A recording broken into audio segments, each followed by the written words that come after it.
Hey everyone, we're going to be watching Kingdom Come Deliverance 2. It's been nearly a year since Kingdom Come Deliverance 2 graced us with its engrossing story and setting. But boy has Henry's journey through 15th century Bohemia changed a lot since then.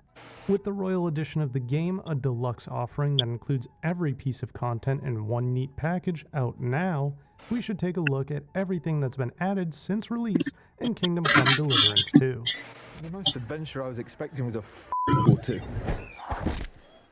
As expected in an RPG as rich and dense as KCD2, there have been a cart full of hotfixes to correct bugs, broken quests, balancing, and other issues. So we wanted to highlight a couple of the major quality of life changes introduced through these patches. Originally available as a mod through Nexus Mods, Warhorse Studios implemented their own version of a popular feature to make the UI more adaptable. It also finally gave this option to console players who do not have the option to download mods. This adaptable UI gives players the ability to hide elements from the HUD when not relevant, creating an even more immersive experience. Along with the adaptive UI came an improved photo mode. At release, the photo mode was bare bones, allowing players to take photos of the admittedly striking world, but with no real options to touch up those pictures.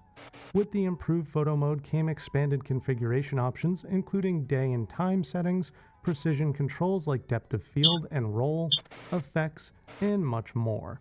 A welcomed addition that allows players to truly capture the beauty of Bohemia with their own personal touch. And of course, there have been plenty of updates to the combat through multiple patches. This included simplifying the combos for the polearm and increasing the strength of lesser used weapons like the aforementioned polearm and halberds. On top of these changes, master strike damage was increased, making those combos even more viable. Alongside those many fixes and changes, Warhorse Studios peppered in a bunch of free updates that introduced some eagerly awaited features like barbershops and the ability to change Henry's hairstyle and beard. For the small fee of 25 groschen, Henry can be customized with a number of hairstyles. These barbers can be found in the two main cities, Kuttenberg and Zhelyov, in their distinctive red and white striped tents. Besides giving Henry a new look, getting a fresh cut also boosts his charisma for a short amount of time, just like in real life. More exhilarating features added to KCD2 are the horse racing and archery events. Through a new side quest, players are able to take part in horse races and mounted archery challenges in a short storyline based around a rivalry between two nomads.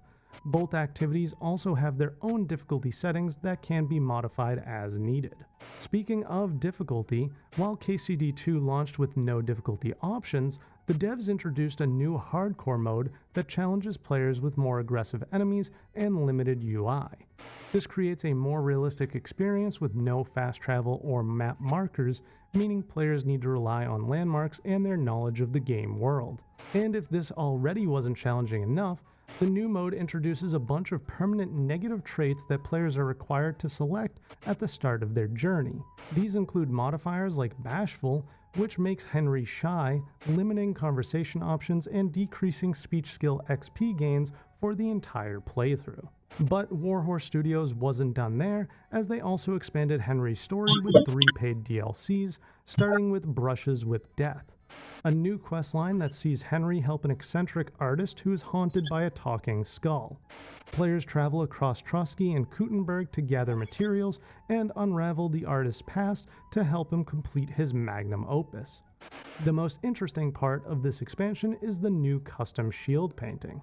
Helping the artist unlocks the option to customize any shield in the game with over 100 different designs and color combinations to personalize gear. The next paid DLC was Legacy of the Forge, which takes Henry back to his roots as the son of a blacksmith. His father Martin left behind a burnt-down forge in Kuttenberg that Henry now claims as his own and takes up the hammer and anvil left behind by his late dad, while also learning more about his father's past. Players can repair and customize their new forge, complete contracts to increase their prestige and unlock more goodies, and even hire employees to help craft new unique weapons and armor sets. And the final expansion was Mysteria Ecclesia, that tasks Henry with investigating the new Sedlets monastery area to find the imprisoned King Wenceslas. The player must work to uncover a mysterious plot involving the abbot, while also trying to cure the strange illness that has led to the quarantine of the monastery. This DLC focuses heavily on stealth and alchemy, as Henry acts as an escort to a physician.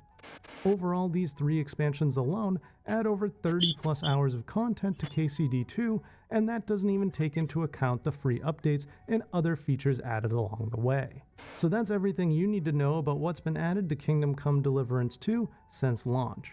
With no more major expansions planned for the game and the Royal Edition now available, it's a great time for players to step into Henry's armor and experience one of the most ambitious RPGs ever made. And luckily for newcomers, or those returning to the game, we have all the tips you could possibly need to succeed in Henry's quest, so be sure to check out our wiki and keep it locked here on IGN. Let me know what you think of this in the comments down below. I'm not really interested in it, but I might give it a try one day and try it and play the game. Anyway, happy holidays everyone. I'll see you in the next video.